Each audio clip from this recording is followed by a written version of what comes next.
I've seen things you people wouldn't believe. Just what do you think you're doing, Dave? Why, you stuck-up, half-witted, scruffy-looking nerf herder. This means something.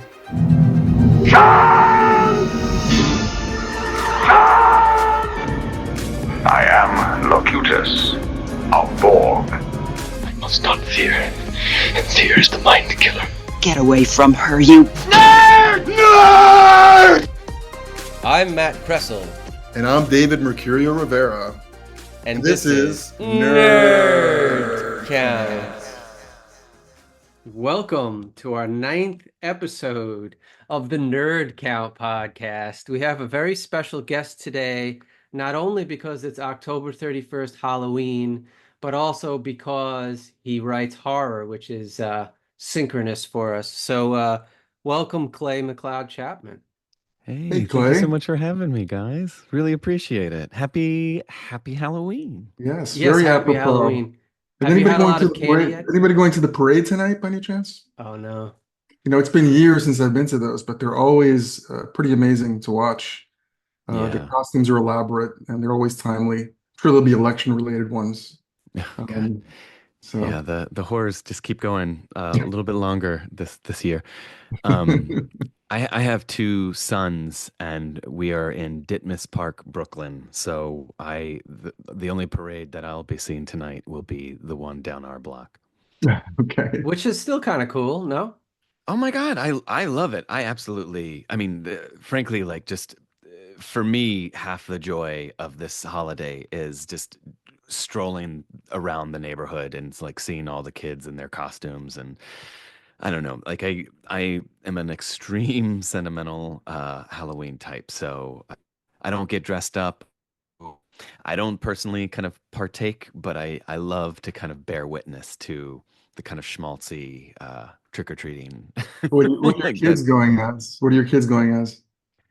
Oh my God. This year I have my youngest is going as a puppy Terminator.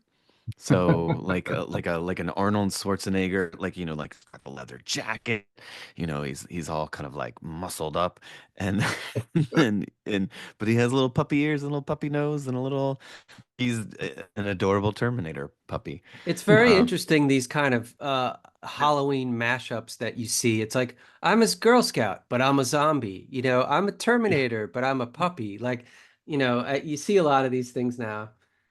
I think it's that odd kind of fusion. I mean, I think we could make maybe a grander kind of sweeping statement here about how art suddenly kind of it melds and blends and it's neither one thing or the other, but that kind of fusion of all these kind of sources of inspiration. And yeah, I'll take a puppy Terminator any day, Yeah. rather than seeing another Terminator. It occurs to me I probably should have read Clay's brief bio before we even started chatting. But so I'll just quickly say that Clay McLeod Chapman writes books, comic books, YA, and middle grade books, as well as for film and television. His new novel, Wake Up and Open Your Eyes, hits shelves January 2025.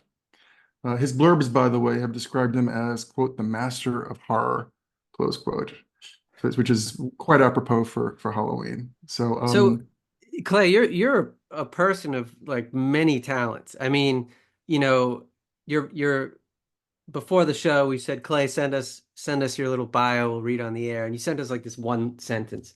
But as David said in the green room before we recorded, that you do an enormous amount, right? So you've got your hands in many different things. So you've written plays, you've written comic books, you've written novels, you have a storytelling session. You've done some of your work's been adapted to film. How do you have so much time for all this stuff? I mean, honestly, I think the thing I'm kind of grappling with at the moment is like a bit of a master of none. Maybe. I mean, I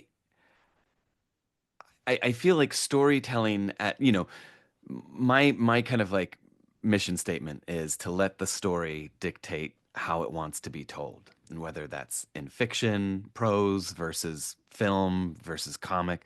Like the story has to kind of lead you in the direction of whatever medium it wants to Sure. be.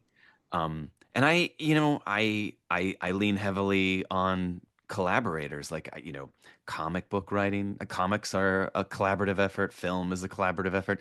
None of this is in the vacuum of just the writer. And even I think with publishing, there's so many people that I lean on, whether it's a beta reader or an editor, or once you're kind of in that pipeline or that industry, like you're kind of leaning on your better literary angles to kind of lift you up. So I don't know, like I'm a little sheepish about it, and I feel like a bio is such a silly thing because you're just best foot, uh, just want to be like, these are all the mediums or modes of storytelling that I want to read in or like partake in. Yeah, I mean, I find that's fascinating that you say you sort of let the story dictate the medium. Uh, I've never had experience personally writing a screenplay or, you know, for theater. So like how do you make that determination when you're like creating something? Um, like what tells you, oh, this is a play, this is a comic book, this is a novel? Mhm. I mean, starting off, I didn't really have much of a distinction between them. And I mean, at least with prose and theater. I mean, so enamored with Poe from the get-go, and his first person narratives were such an intoxicating kind of aperture because you're you're reading these. It's like, hello, I'm the narrator of this story. Take my hand, and I'll tell this tale. And by the way, I didn't murder my neighbor, but do you hear that heartbeat and that? Yeah, I killed him and then put him in the walls, and now now his black cat won't leave me be.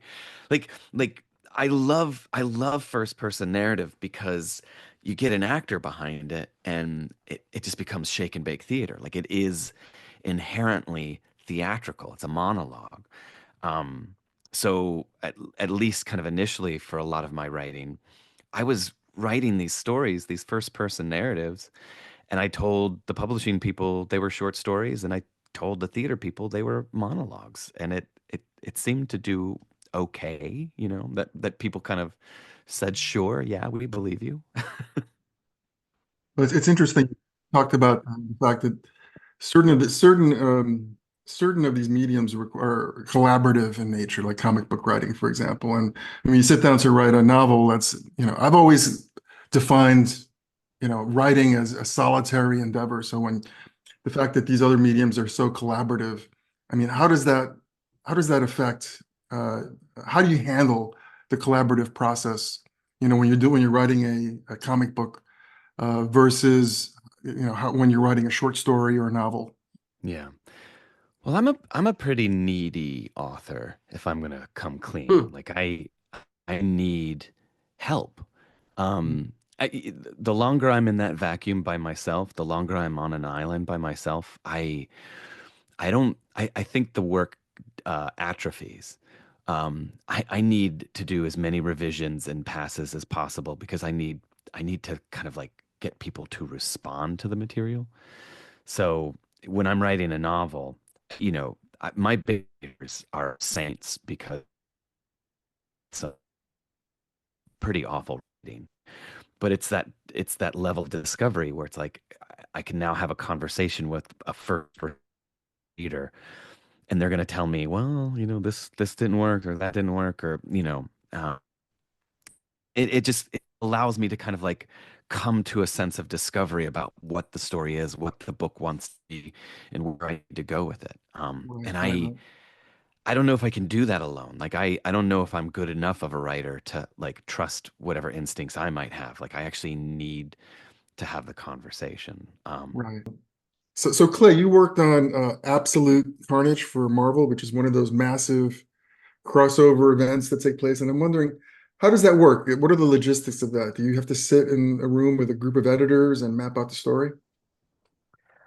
It's interesting because the when you're working on a kind of major crossover like that for Marvel, the editors tend to be the kind of wranglers of talent, and they have their kind of top tier writers, kind of essentially being the architects of narrative, and then they farm out the kind of secondary or third stories to us mere mortals.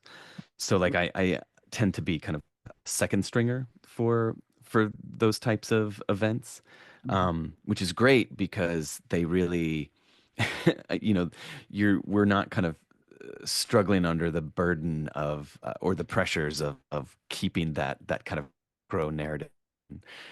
That's cool. I'm really fortunate, particularly with Absolute Carnage, to just write these absolutely bizarre stories. Um, but it's usually the editor being like, "Hey, we have from this issue to this issue, and we need something to kind of fill in the gap. Yeah, What do you got?" that really leans into your horror leanings, right? I mean, Yeah, yeah. really perfectly suited for you. I mean, it's such a trip. Literally, like, I guess like a week ago, the most recent Venom movie came out. And they used characters from our Absolute Carnage issue. Like I Oh, wrote an cool. issue, and the art was by this artist, this amazing artist named Brian Level. And yet we had this family. It was basically like a one-off, dealing with this kind of family drama. A family of four, mom, dad, brother, sister, and a dog. And yeah, I get a call from my editor over at Marvel, like on Wednesday before the movie comes out on like Thursday, Friday, and he's like, "Hey, I don't know if you know, but Sony ended up using those characters from your comic." And I was like, "What?" This just it I had no idea, and it Did you just like absolute. call your whole family into into the room and tell them I and mean, I feel stage a like viewing? Did you get a I credit of some sort when the movie we ended? we get a special thanks at the end. If you can wait it out, it's because it's like a good 10 minutes of credits of, everybody who worked on those films. Mhm. Um but yeah, I mean, like they say thanks to, I mean, like it's a pretty awesome roster of people. Like Donny Cates gets mentioned, and yeah, it's pretty wild. I think, I mean, ultimately all I get is bragging rights. Yeah. It's not as if there's anything beyond that, but I don't know. My kids are kind of enduring their dad at this point more than admiring him. Okay. So, Yeah. I am making comics not cool to my kids, which is So how did tragic. yeah, like I'm curious how you kind of got into writing for Marvel. Because it seems like, from an outsider's point of view, it's an exclusive club, right? Mhm. So did you have like a series of strong stories or novels before then and they're like, let's tap Clay for this, or did you approach them? Like, how did you get into that? You're not going to believe this story. Like it's truly, truly unbelievable. But in 2000, I was teaching a high school writing workshop, a playwriting workshop for high school students. And I was in my early 20s back then, and early to mid 20s. And there just so happened to be this one student who was, I think she was like either a sophomore or a junior in high school at that point, but she was a young playwright. Um, I taught this workshop. We went on our merry way. She graduated high school, went to college. She went to SCAD, um, graduated from college, moved to New York, became an intern at Marvel Comics, became Mm. like an associate, like an assistant editor, an associate editor, like worked her way up to this position where she could basically uh, reach out to writers that she knew. And, fast forward to, you know, a good almost like a decade later, and she's like, "Hey, like I'm doing a reading at the Bowery Poetry Club in the Lower East Side." And this young woman comes up to me and she's like, "Hey, do you remember me?" Oh, wow. Yeah. And I'm like, That is "Who are great. you? Like, who are you?" And she's like, "I'm Ellie." And I kid you not, like she was like, "I work at Marvel now. Have you ever thought about writing for Spider-Man?" And if anyone ever poses that question to you, I mean, the answer is an automatic yes. And she was working for Steve Wacker in the Spider-Man office. Like he was in charge of Spider-Man back then. And Mhm. I took lunch with the two of them, and they were like, "Pitch us your ideas." And I cut my teeth doing what I guess is like essentially called the back nine. Like there's the B stories in every kind of issue, where it's like it's not canon, it's not the main storyline, but it's like a 10-page Spider-Man learns how to do his laundry kind of story. Um, Mhm. and I wrote a bunch of those for Ellie, and she became my boss. Um, so wherever she went, I would go. Because like if she ever needed like a spooky story or a scary story, she would ask me, and it was amazing because like you know. Uh, there's like there's a bit of a rotation in Marvel where it's like you can either go to this office or you can start working on that comic series. And what's wild about Spider-Man is that there's Amazing Spider-Man, there's Ultimate Spider-Man, there's Superior Spider-Man, and I would just write all of these like oddball stories that were kind of horror tinged, and it. I just followed Ellie wherever she went, and she was my boss. And it was just because I So, taught yeah, her. That's that's amazing. I mean, there's like two things that come to mind with that. The first is, and I think this is advice for anyone, like don't underestimate those like connections that you make. You think, oh, I just said hello to someone at a convention or at a reading or whatever. Um, that at some point in your life or your career, someone is going to remember that and possibly help you out in the way you help them out. You know what I mean? It's like Yeah. there's this wonderful web, if I can pun with Spider-Man, of connections there. And then the other thing that comes to mind is like, I guess it's more of a question. I'm David is the big comic book person. He's the big reader. He's like read this, Matt, and I read it, but I'm not like as well versed as you guys are by any means. So I don't know what a back nine is. So when you're saying you're writing a story about, Spider-Man doing the laundry or Spider-Man brushing his teeth, is that like in collaboration with someone? So they're doing the A story and you're doing the B story, or is that like an actual standalone issue? Like because I don't know how that works. I mean, the way it usually kind of pans out is that like, each comic is 30 pages, Hmm. and the kind of main story, the A story, is the first 20 pages. And then the latter 10 ends up being a secondary story that has no bearings whatsoever on whatever is the kind of canon, like whatever's canon, whatever's macro, it kind of exists outside of time. Hmm. So there's a little bit more freedom to explore or experiment. You're not necessarily taken to task for remembering what happened in issue 274. Um, it's a little looser, and but they're usually self-contained short stories. Um, so there is no real kind of true collaboration with the author or the artists for the A story. But the true collaboration is with the editor and whoever your team is. And like Mm. on any given comic, I mean, you're at least working with five people, if not more. Um, from the penciler to the inker to the colorist to the letterer to however many editors.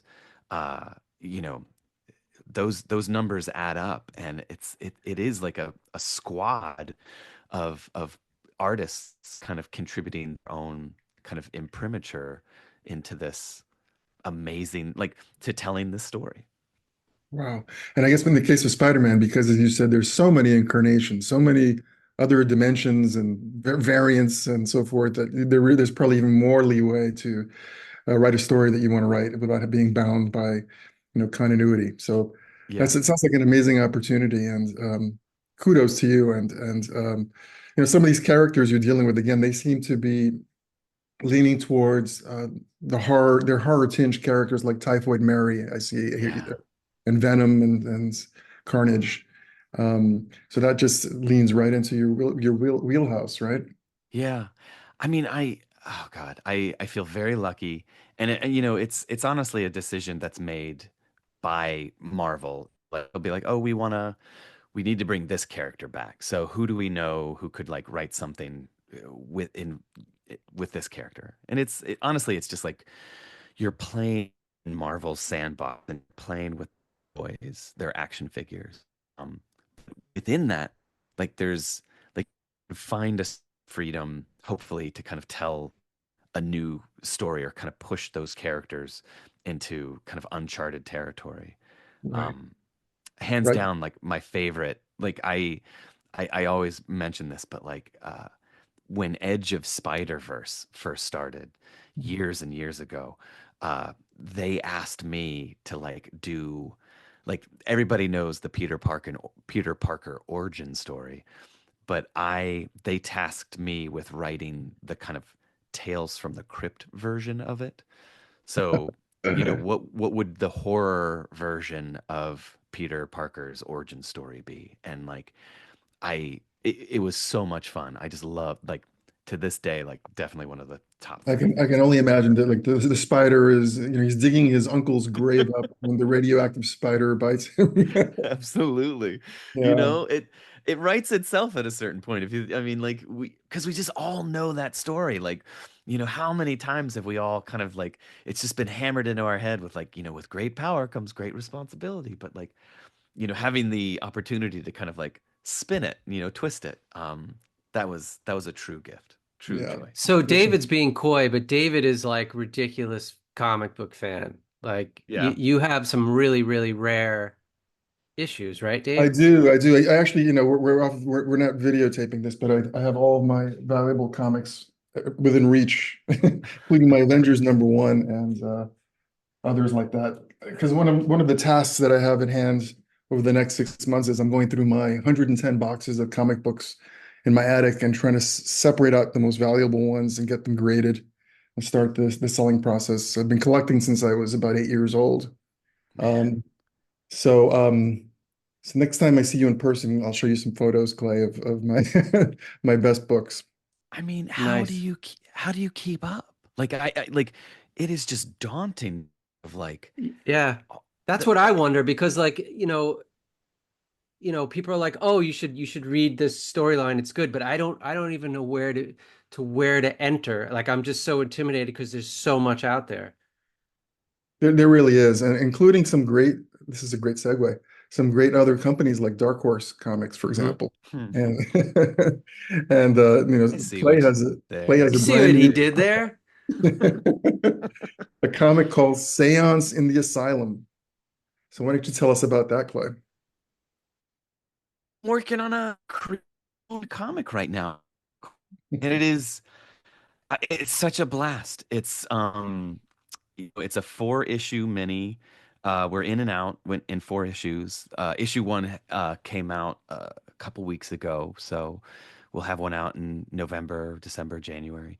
What's the But it premise? is a gothic historical horror story that, kind of riffs off of spiritualism and the, kind of real world correlative of, like, I don't know if you're familiar with the Fox sisters, but um, you know, taking this idea of a person who purports to have the capacity or the ability to kind of communicate with the dead, communicate with ghosts, um, but applying that theory, that practice to uh, more of a on a kind of psychiatric level. So the story takes place in like I think it's like 1865. You know, pretty much at the tail end of the Civil War, and a doctor who, and this is a true story, there was a doctor who had this working theory that spiritualism and communicating with the dead could help patients dealing with voices in their heads or combat shock or you know like any of these kind of maladies, mental maladies, Yeah, you know it'll using help those voices in your head, believing in spirits floating all around you. That'll help. I mean, it Yeah, was the whole idea was like, you know, let's have a seance and like call a spirit and like extract the voices in your head. Like let's do, I mean, let's put they a tap in it and like you know, like it's a basically, maple syrup from a tree or something. yeah, yeah. Yeah. Um, and I found this pamphlet that was written in like I think like 1855, 1857, and it was just this treatise where this doctor like you know, he basically goes on record as saying like, yeah, spiritualism will just like get those voices out of your head. Like you're dealing with this, like here we go. Like let's reach beyond the veil and you know, essentially it's like spectral therapy. Well, so much of that belief in the supernatural phenomenon was popular in the late 19th century. Like it was Hmm. extraordinarily popular, and wasn't Sir Arthur Conan Doyle, who was like very, you know, his Sherlock Holmes is very like materialist. It's like always evidence, evidence, evidence. But like wasn't he a believer in the supernatural and in seances and what, if I'm Oh remembering God. correctly? I, you know, it's Um, funny because I think there was like believers or the skeptic. I feel like there's always like it's Doyle and Houdini. yeah, Either they were believers at first and then right. they became skeptics. But I think that like there was a whole idea of uh they went out of their way to kind of like prove or discredit at a certain point in their lives. Like I think like with Houdini, it was like he wanted to believe because he wanted to, I think, kind of communicate with the spirit of his past mother. Um, but Well, what was it with in the water at that time that that everyone was kind of believing or wanted to believe? I Even mean, even the church, right? Even the church, if somebody suffered from epilepsy, for example, it was believed at the time that it was an evil spirit that needed to be exorcised. yeah. So Hmm. it's I Yeah. going back a long ways. mean, a lot of it was the Civil War. Like it was this idea that like up until that point, you were kind of promised what was essentially called the good death, that you could be at home in bed on your deathbed, surrounded by family and loved ones, and everybody could say goodbye to you, and you would just get whisked away into heaven. Um, but with the Civil War, everybody, all of these your brother, your father, your son, your husband, like you're these men were getting kind of like sent off miles and hundreds of miles away from home, and they were dying on the battlefield, and that promise of the good death was just no longer there. and Interesting. and yeah, so like spiritualism comes about, and it's like, you know, whether, you know, how opportunistic you want to kind of think about it, I think it depends. But like, you know, there were people who kind of claimed to have the ability to speak, to commune with the those who had gone on to the great beyond. So And you're saying it's kind of like a generational trauma that like this generation experienced, you know, massive death of their loved ones, and there was this promise that, hey, we, you know, it doesn't have to be as tragic. Like you could, here we can connect you back with them again. yeah, I mean, think about like everybody at home who lost a loved one, and all they want to make sure that they are in heaven, that they need it. Genuine fear of like if you die on the battlefield, spirit could end up getting lost and wandering for eternity. Hmm. Um, and you know, certain folks would definitely talk to your son. And actually, wait, I'm talking to them right now, and they say they're okay, they're happy, they're in heaven. And I mean, Mary Todd Lincoln believed it. Like she was like Sure, a yeah. real, like a heavy proponent of There was a whole book written spiritualism. about it. Lincoln in the Bardo by George Saunders Yeah. is basically that. Yeah. God, that was a beautiful book. Beautiful novel. I Um, love I love that too. So I just like being that it's Halloween and we're kind of talking about spirits and ghosts and horror, like what drew you or what draws you to horror? Is there something in particular? Is it a feeling that you get? Is it like I've written some horror, but I'm not like drawn to it the way some people are, and I'm just curious, like what is it that appeals to you? I mean, I definitely think there's a confluence of events in my life that kind of led me to horror. Hmm. I feel like I have that kind of that patented tale of like the babysitter who put Halloween in like far too early. Yeah. Um, and then there's like the kind of familial traumas, the like, like there was that one stepdad who maybe like pushed a little too hard and like it kind of edged me towards kind of darker currents. But like honestly, like beyond that, like I mean, I remember in the fifth grade going to summer camp. It was like a 4-H camp. And I remember vividly the night the counselors told us ghost stories Yeah. around the campfire Mm. and just the complete immersion of that experience of like whatever the story that was being told, the tale that was being told, and the storyteller, but also the kind of the sensory experience. I'm I'm leaning in and listening to this story and like Yeah. hanging off every word. But then there's everything behind me. Like there's the woods, there's the crickets, there's that feeling on the back of my neck. And like There's that I guy would with the knife. Yeah. With the blood all over it. yeah.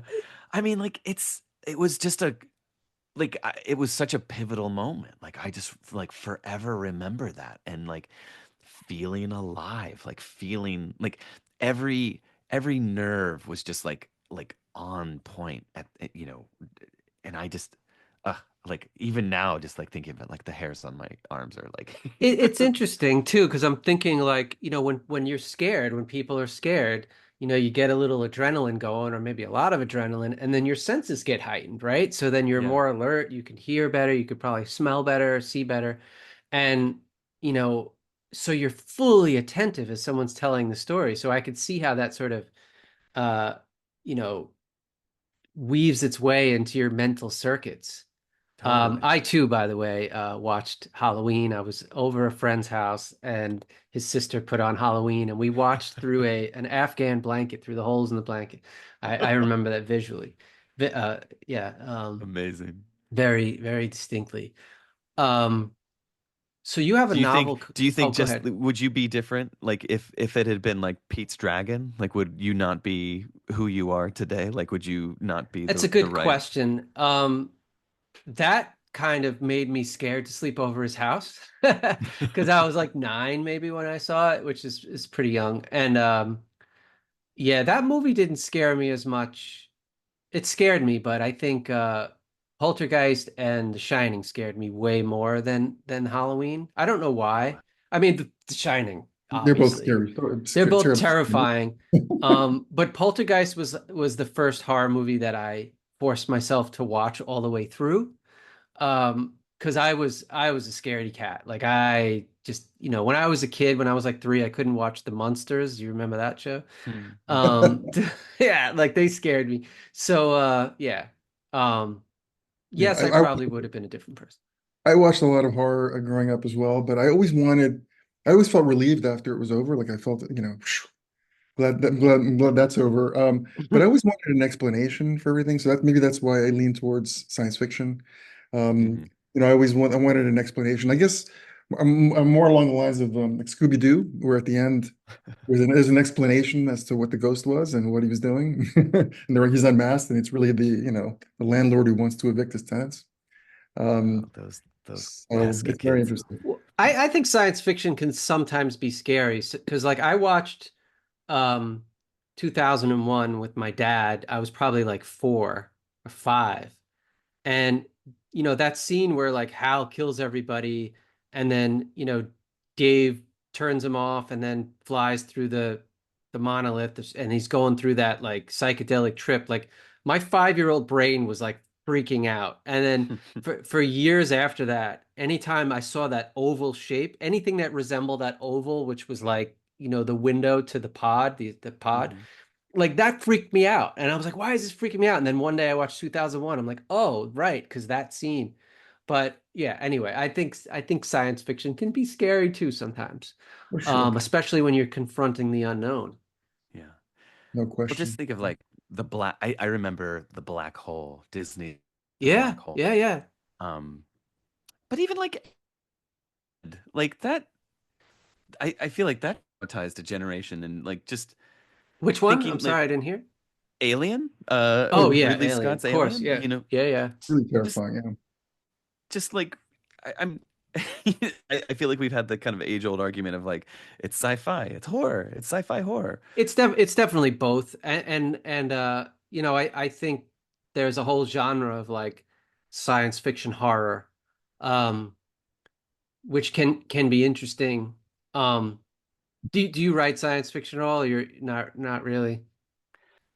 I have a YA novel coming out next year, and it skewers the kind of pod people culture, like Mm, Invasion of the Body Snatchers. So, yeah. and that's as close as I've gotten, but I feel like even that's a bit of a cheat. That's the novel Wake Up and Open Your Eyes. No, that's something else. That's Oh, um that skewers the media as well. yeah, I'm just skewering everything. I'm just in a skewering mood. I'll skewer anything. So like okay. So we've talked about some of your theater work, your comic work. You have novels, and you have another novel. I know you've written like a lot of short stories too. So tell me, like, like how are you so prolific? Like, do you have a specific? Because I think some of our listeners are very interested in like process of writers. Like, okay, what are they doing every day? How are they able to produce so much? And I'm just Mhm. curious if you have a technique that you use or Um, I mean, first and foremost, I wake up before anybody else It's does. always a good okay. idea, It's always a good idea to wake up. Yes, wake up. That's step one. Um, no, I have to start the day before everybody else. Just, I have kids and kids are the dream killers. I love them to death, but like they just need attention. And so I just have to write. I have to work before the sun comes up. And that is like unfettered time. Um, and then, I mean, but beyond that, like you know, I love a good volley. So nothing is ever done, like that you can write a draft and then you send that draft off either to an editor or a beta reader, and then you kind of focus on the next thing. And like, it's just maybe it's more less volleying and more about spinning plates. Hmm. And I just try to get as many of those things going, and then I just rotate and I like come back to them. There's an interesting, I wish I could remember the name. It's an essay. It's like written in the late 19th century. I don't know if they were a spiritualist, but they asked this person, "How are you so prolific? How are you able to do so many things?" He goes, "Honestly, the secret is procrastination." He goes, "When I get tired with one thing, I just work on another thing, and then I go to Mhm. another thing, and then I go to another thing, and then eventually I come back to the thing I postponed, and then I work on that." And he's like, so even if I get tired of one thing, I'm always working on something. So it gives the illusion that I'm being prolific, but I'm actually, jumping around between a million things. Do That's you amazing. think that is similar to what you're saying? I'll take it. Like, yes, Yeah. yes, Okay. absolutely. Yeah. I mean, like, yes, like having the ability to, you know, spin as many of those plates, like keep as many of those projects kind of going, and then just cycle through it. Like, eventually they will finish themselves. They'll get done. Um, and then you have to pick up another plate and start spinning it. That's amazing. Yeah. We had on our podcast a few episodes ago, Elia Dawn Johnson, and she was telling us, well, we had asked her about her procrastination process, which is the most productive procrastination I've ever heard of. When she has a novel due, sometimes she feels pressure and she relieves the pressure by writing a whole other novel. And in one Oh my case, God. she finished a whole other novel before the one that was due. That Um, is a that is a delaying tactic that is like Olympic quality Right? procrastination. yeah. So tell us about Wake Up and Open Your Eyes. That's coming out in January, right? Yes. Oh my God, I'm terrified of this book. I don't know how people are going to take it. I mean, half of the country is possessed by demons, and which half totally depends on where you get your news from. Uh, Wow. that's Is the book ambiguous as to, can both sides of the political spectrum read it and say, oh, that the book is about the other side? it starts off with taking one stance, and then it kind of bleeds into another direction. Okay. Um, so anybody who gets frustrated with the book and doesn't finish it will feel cheated. So maybe that's my plea to stick it out. Did you ever Um, read The City in the City by China Miéville? no, oh no, I haven't. Yeah, because there's this, I don't know if it's similar premise, but the premise is that there's basically two cultures that live in the same city, and they've trained themselves to not see the other culture. Like they literally can walk by them, they ignore them, they don't watch the news. Like there could be a building burning next door, but if it's the other culture's building, it doesn't make the news. And it Hmm. was this really fascinating story, and I haven't seen it done with a horror take. So Wake Up and Open Your Eyes sounds really interesting, because it's like from a horror point of view. I'm curious if you saw the film Civil War. I haven't Yes, seen it either. Have you seen it? I have. I have. And did you feel that there were parallels there? Because I heard that they also don't say, they don't say which side is which. They sort of leave it ambiguous. Is that I haven't seen it, so I don't know. Yeah. I mean, it's relatively ambiguous. I Okay. think like they, I mean, that's a horror film for liberals in my mind. Right. Which I claim to be. Like I feel like you watch that movie and you feel that fear response of like, oh my God, like I can't believe, Hmm. this is my nightmare, scenario playing out on screen. Um, and I think it does it well. I really appreciated Civil War. I don't know if I loved it, Hmm. um, but it knows which buttons to push, and I think it pushes them with aplomb. I think the best horror often is able to, or the best horror writers, let's say, are able to sort of gauge the zeitgeist and see what is the big anxieties that people are having and put them to page and really Yeah. ramp that up. I mean, is that something you do? I'm trying with this one. I mean, Yeah. this is a Can you tell us that I don't think we've said what the premise of the novel is. We've been yeah. talking about it as if though everybody knows. Can you just in a couple sentences explain what the premise is? I mean, ultimately, it's about a family. We There's this one guy, Noah, and his parents kind of they've always been Republicans. You know, they live in their kind of southern town, and Noah is kind of witnessing from afar. He lives in Brooklyn, and he's kind of like seeing his family, his parents, kind of like slip off into their conservative uh, TV viewing habits, and it's getting progressively worse until they finally disappear. Like they just won't pick up the phone. They won't answer any of Noah's calls, and he really starts to worry about something bad's happened. So he goes down to Virginia to find out what's happening to his parents. And when he gets there to his parents' house, his childhood home, he realizes things are really, really bad. Mm. And what's happening to Noah's parents is also happening everywhere, all across the country. And it just so happens to happen on this one particular day at this one particular time, Mm. when everybody who's been tuning in to their cable news or their social media, or wherever you get your information from, wherever your screen time is, Mm. uh it Like an it kind information of, virus. yeah. And I mean, like, it's basically just, you know, taking where we are right now and just really crank up to 11. Hmm. I'm terrified just thinking about the novel. This is a good thing because I want to read it.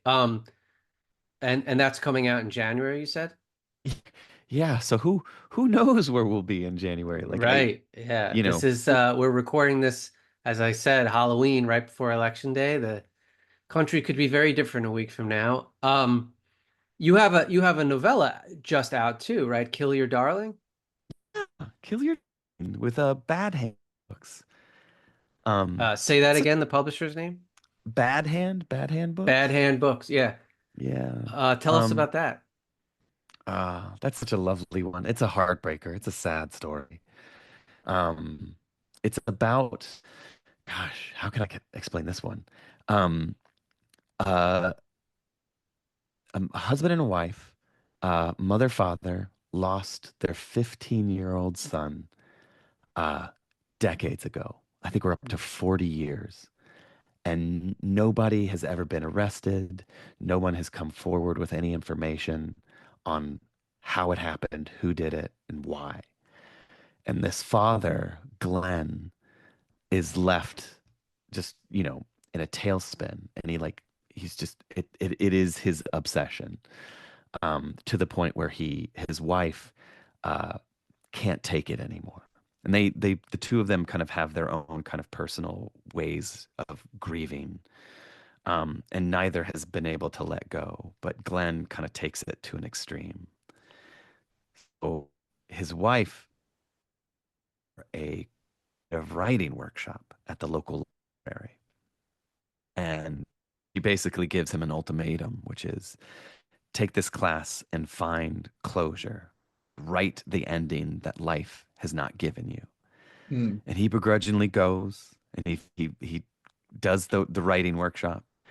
And it's then that kind of fiction and fact kind of blur, and reality and storytelling kind of like dovetail into one another, and finally finds the ending that he wants. And that's when things get real. Wow. I mean, it sounds No, intense. I mean, it it does sounds sound really like really good. Like I'd just you love to read that explaining one. that to me, I feel like the best horror that I don't probably read nearly as much as you, but horror, but the best horror that I find is the stuff that like is like emotionally affecting horror. Yeah. Like I'm not really big for like the splatterpunk gross out kind of horror. I'm more of Yeah. like if like that you feel like someone's pain or tragedy. Do you write in the weird, the so-called weird capital W at all? Do you move in that space? I, maybe I dabble. I Okay. you know I'm trying. I'm exploring. I'm putting feelers out. It's so funny because like they just announced today, the new issue of Weird Tales magazine. Oh Oh, yeah. Um, and I have a story in that, Oh cool. which I'm really excited about. It's So who's editing that now? Jonathan Mayberry. Right. Okay. Yeah. So what's that Um, story called? it's called Soft Shells. Okay. And it's the November issue, and it's their monster issue. So Mm-hmm. each story kind of deals with monsters, but different kinds of monsters. And I'm dealing with crab monsters. But cosmic crab monsters. Cosmic crabs. I Cosmic mean, what Crab. else? Cosmic What crabs. other kind of crab? I mean, they're kind of cosmic already, right? Oh my God, they're They're terrifying. they're creepy. I Absolutely. I grew up in a kosher household. I don't keep kosher anymore, but like we weren't allowed shellfish, and they always just had a creepy vibe to me to begin with. So it's like I don't really like it. But anyway, that sounds cool. So Clay, you've written some middle grade series as well. Yeah. What draws you to that? I mean, to write at that level, and why don't you tell us about some of those series briefly? I, I mean, I love writing for middle grade. I love writing for younger readers because that's when I started reading. And I feel like, we give younger readers short shrift because, I mean, honestly, those are the stories that I remember. Like I remember the books I read in fifth or sixth and seventh grade. And those end up being the books that like leave their mark on me for decades.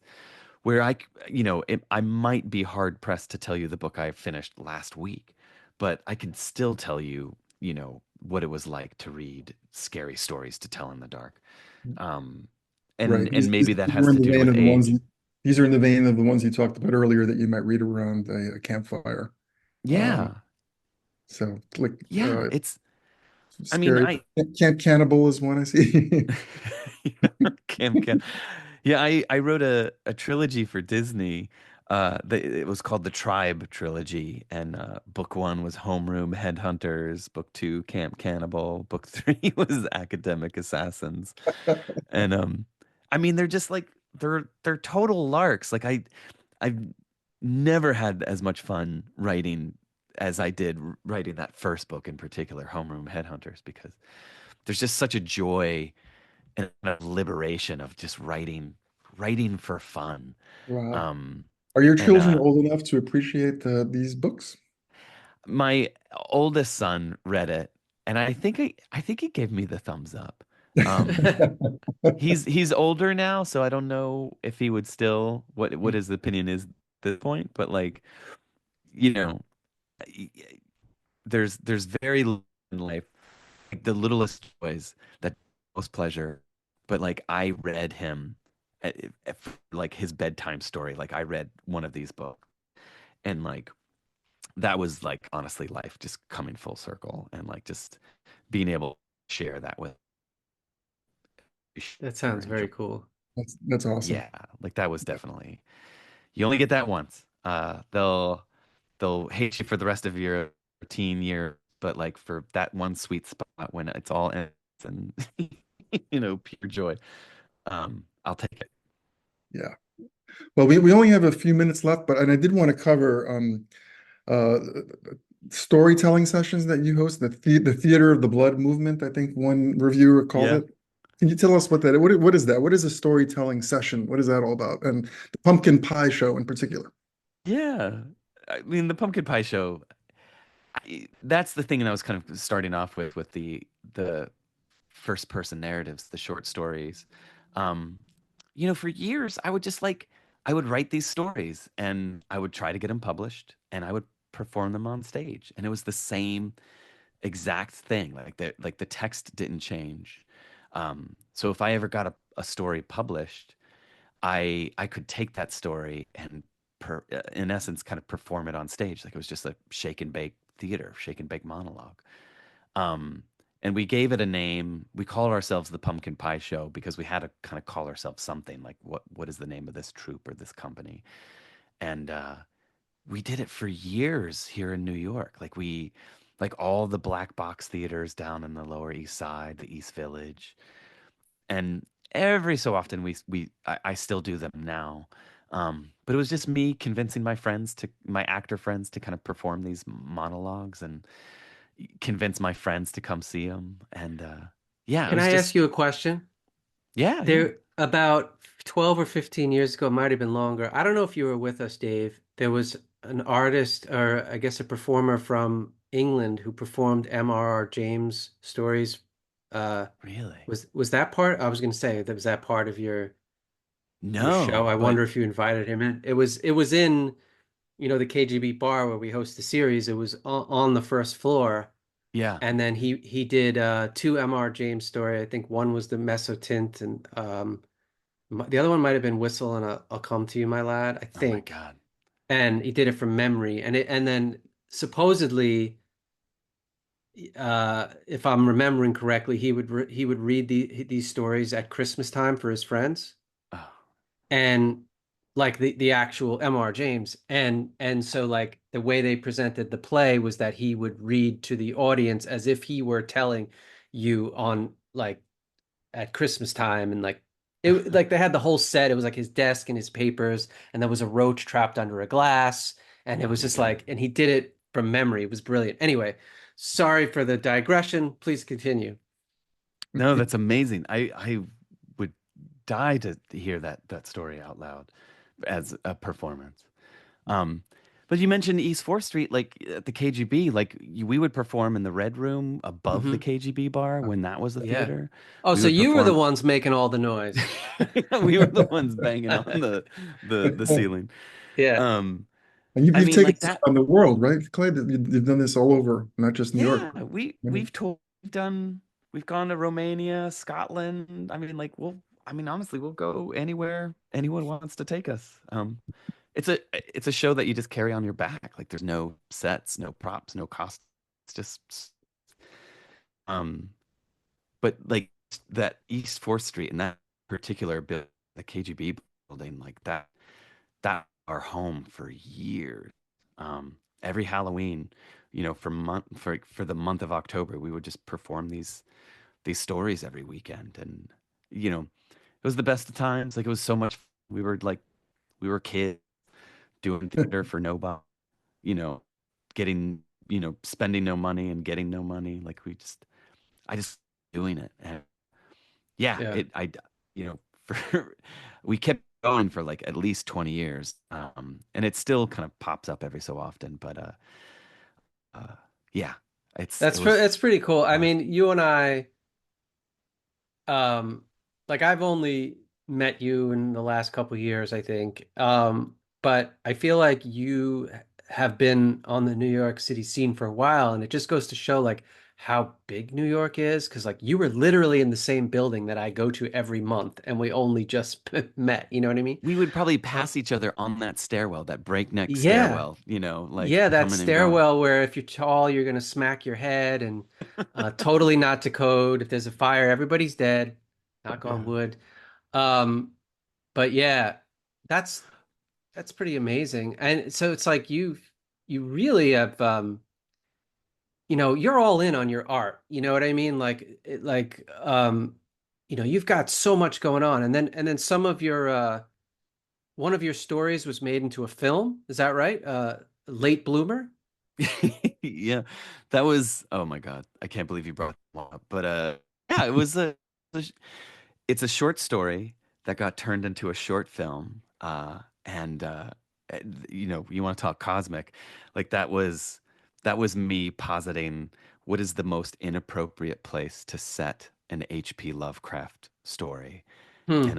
my answer was a seventh grade sex ed class. Perfect. Nice. Yeah. But hey, to get to your point, Matt, I feel like, going back to the whole thing with the editor at Marvel with Mhm. Ellie, you just never know when you're going to bump into these people. And like, you stay in one place long enough, like you're just gonna, like, you just have to be nice. You just have to be a good person. You And have to be like, a good person. Yeah. yeah, I mean, And like, yeah. yeah, that's all No, I I want was to good. say. Like, Okay. No, I was gonna say like, um, sometimes you don't know what kind of effect that you're having on a person. So like, you could write a story and then it goes off and then you hear crickets and you think no one ever remembered it. And 10 years later, someone could be like, that story changed my life. That's why I'm a writer. Or, hey, I want you to write for Marvel because I love that. You know what I mean? So it's like, yeah, um, and it kind of goes back to what you were saying before about getting that constant feedback yeah, that you like to have when you're working, that you're always working with other creative people, and I think that may be a benefit of working in like multiple media. Like, I only work in fiction, so I don't have that feedback as often as say, working you might have with comics or film or theater, etc. But so I mean, I just, I don't know. I really admire your kind of like productivity, but also like you just seem very like dedicated and like you seem like a genuinely nice person too. Like, and I say this a lot. I say this to all my friends. I say, why are the horror people the nicest people in the genre? Like, That's why are true. they the nicest? Why is that? Do you have a theory? Is it true? I Is mean, it that you're really all evil on the inside and you don't want to show it?